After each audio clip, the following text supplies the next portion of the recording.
Yes, it is. It is. The energy is, a lot better in the locker room now.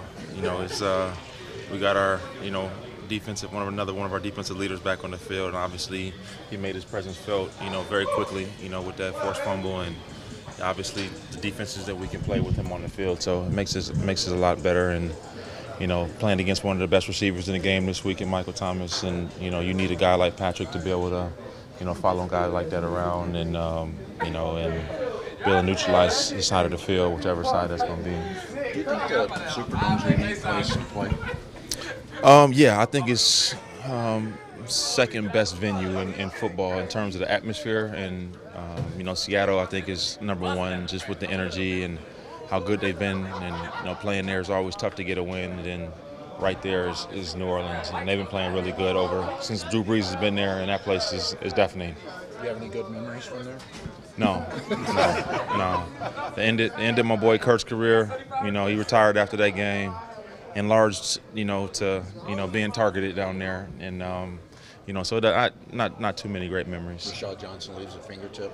Yeah. The game started. Tim Hightower took the 80-yard run. I was very optimistic, and then it just got real bad from there. Yeah. Larry, Cliff has made a lot of adjustments from his 10 personnel. He's not in different schemes the last few weeks. What does that tell you about a first-year head coach who's willing to do that? Well, I think it gives the defenses more to prepare for. You can't just say, look, this is the personnel they're always going to be in. This is they run it always out of this personnel, or they throw it always out. That's not him. I think he looks at all of his tendencies, and he wants to make sure that he's breaking those tendencies week in and week out, because defenses are so good now in the National Football League in terms of matching up with your personnels and doing things to try to take away your best plays and runs and passes, and you have to be able to mix it up. You have to be able to do things to get people off the trail. Do you guys have an identity on offense though, because it seems like it looks like a different offense from week to week? Yeah, I definitely believe that our identity can change. In Atlanta, we ran the football effectively, but we were able to really move it around in the air last week.